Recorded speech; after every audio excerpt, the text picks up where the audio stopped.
Assalamualaikum warahmatullahi wabarakatuh. Berjumpa lagi dengan saya di channel Beternak Ayam Broiler. Channel tempat berbagi pengetahuan beternak, pengalaman beternak, rugi, untung, semua di share. Nggak ada yang ditutupi. Jadi ini termasuk channel paling jujur Pak, insya Allah. Dan alhamdulillah selalu saya share hasilnya. Sebelum saya lanjut, baca link deskripsi. Di sana saya menjual obat lalat yang sangat ampuh untuk kandang khusus kandang panggung. Kalau kandang close house, kalau bagian luarnya saja bisa, ya. Tapi kalau kandang panggung sangat cocok. Nah, nantikan juga produk baru saya. Per liternya 50.000 untuk mengurangi bau amonia pada kandang. Nah, topik video kali ini tentang FCR Pak, ya. Feed Conversion Ratio bahasa Inggrisnya. Intinya jumlah pakan yang menjadi daging. Salah bang, kau itu bukan Feed Conversion Ratio. Terserah lah, yang penting FCR, ya. Ada peternak yang nanya ke saya di komentar, gimana cara menangani FCR yang bengkak di saat kecil? Saya baru sekali ini mendengar ada FCR ayam bengkak di waktu kecil. Ya. Karena bagi saya nggak pernah hitung-hitungan FCR di waktu ayam kecil. Saya hitung-hitungan FCR itu di saat ayam umur 25. Ya, umur 25. Kalau ayamnya waktu masih kecil Pak, itu malah disuruh ayamnya makan banyak. Ya, sebanyak-banyaknya, asal bibit bagus, badan sehat, nggak usah pusing soal FCR. Catat ini, coba digaris bawahi. Kalau ayamnya sehat, FCR-nya besar, pasti bobotnya mengikuti. Jadi bukan berarti FCR Anda 1,6 misalnya jelek. Enggak jelek Pak. FCR Anda 1,6 bobot rata-rata Anda 2,1 itu bagus. Malah FCR Anda itu kalau 1,4 bobot rata-rata Anda ayam Anda itu 1,3 itu yang jelek. Jadi berbicara masalah FCR ini bukan berapa FCR yang 1,4 sampai 1,3, enggak. Berapa selisihnya gitu. FCR harus selalu di bawah bobot rata-rata. Kalau sempat terjadi FCR di atas bobot rata-rata, pertama, Anda mungkin menjual pakan Anda. Yang kedua, ayam Anda mungkin tidak sehat. Bibitnya jelek, ya. Nih sebagai contoh. Ayam saya mati 1250 ekor, ya. Tapi FCR saya 1,47 dengan bobot rata-rata 1,73. Masih ada gap, ada jarak. Jadi tidak rugi, tapi untung tipis. Karena kenapa? Matinya 1250 ekor, ya. Nah, masih dapat duit, masih keuntungannya nggak bisa sebanyak yang kemarin lagi. Bagaimana bang cara menghitung FCR? Bobot rata-rata berapa sak Anda? Misalnya pakan Anda habis 50 sak. 50 dikali 50 kg karena satu saknya 50 kg. Ditimbanglah ayam rata-rata dibagi. Nah, misalnya ketemulah bobot rata-rata 1,5. FCR Anda 1,3, untung.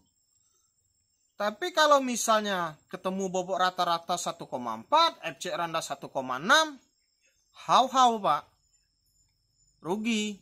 Nah, untuk para peternak, jangan cemas kalau FCR-nya 1,5, 1,6, bobotnya misalnya 2 kilo. Nggak usah cemas, apalagi kalau ayam kecil. Ya, jangan malah berpikiran mengganti pakan Anda. Ya, jangan mengganti pakan Anda. Karena kenapa? Kualitas pakan yang Anda ganti belum tentu sebagus kualitas pakan yang biasa Anda pakai.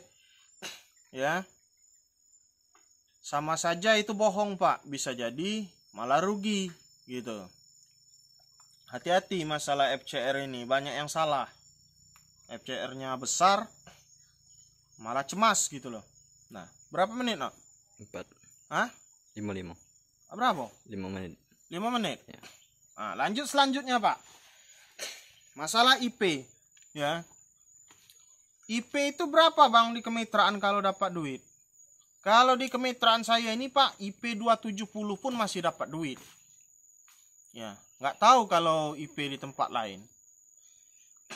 Tapi memang di penghasilan itu berbeda di setiap PT karena kontrak itu berbeda-beda. Nah, ini jadi patokannya.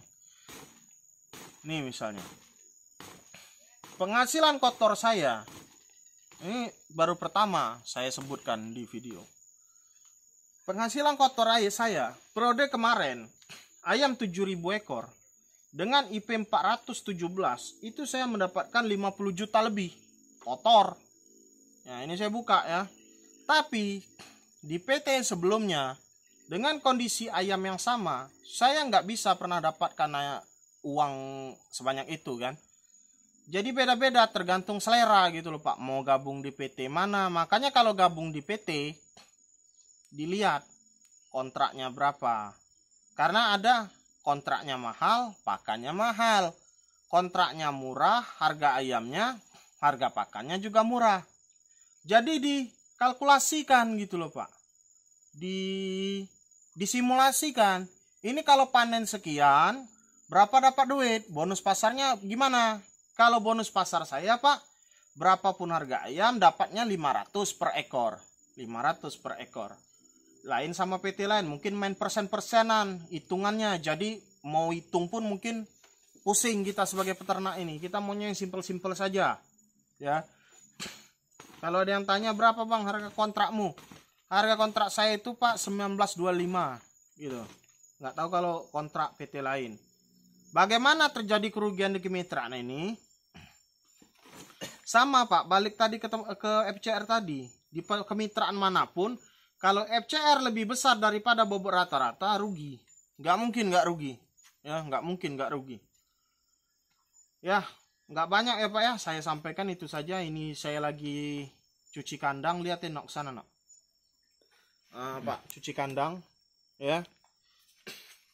Nanti lanjut ngapur, habis ngapur nyemprot formalin, terus cuci karung, tunggu ayam masuk check in. Saya share lagi video kan, baik buruknya ayam saya share. Jadi channel saya ini salah satu channel jujur dalam share gitu. Jadi nggak untungnya saja saya share, rugi pun saya share gitu loh Pak. Ya. Ada misalnya YouTuber itu kan kebanyakan YouTuber peternak ini jualan mimpi gitu loh Pak. Dia hanya ngasih tahu kepada viewernya enaknya beternak. Kalau susahnya beternak jarang dia sampaikan. Ini Pak, kalau ada orang yang nonton video saya ini, yang satunya itu yang mati ayam 7.500 ekor, mungkin nggak jadi dia beternak kalau pikirannya pendek. Tapi kalau pikirannya panjang dan dia berpikir setiap usaha pasti ada rugi. Ya, rugi untung itu di tangan Tuhan, di tangan Allah. Mungkin dia lanjut. Nah, orang-orang seperti itu biasanya berhasil dalam ternak. Tapi kalau dilihatnya, oh bahaya, itu kalau mati satu kandang bisa rugi. Misal, nggak jadi-jadi itu Pak beternak itu, yakinlah. Apalagi yang sering tanya di YouTube saya ini, pertanyaannya itu, berapa kerugian yang ditanggung kalau matinya 1.000 Bang? Ini contoh orang yang kalau usaha takut rugi. Semua orang takut rugi usaha, tapi tidak takut untuk menjalani usaha. Dia udah takut rugi, takut untuk menjalani. Cocoknya orang-orang seperti ini nggak cocok usaha apapun.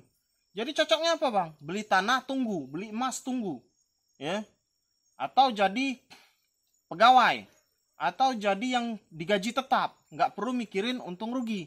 Kalau pengusaha Pak, peternak apalagi, wajib menjalani yang namanya kerugian itu. Karena saya rasa belum ada pengusaha di dunia ini tanpa rugi. Pasti ada. Karena rugi itu salah satu knowledge-nya Pak, pengetahuan, ya, pengalaman. Jadi kok bisa saya gagal, apanya yang salah, itu bisa dilihat dari kerugian itu. Makanya saya bilang, guru paling sadis itu pengalaman. Kalau Anda tidak pernah bertemu yang namanya pengalaman, Anda butuh guru yang asli. Itu pun Anda masih ada kemungkinan rugi, ya. Jadi itu dari saya, dari channel Beternak Ayam Broiler. Berapa menit, no? 10. Nah, udah 10, Pak. Kenapa saya selalu buat video 10 menit? Supaya direkomendasikan YouTube, ya. Assalamualaikum.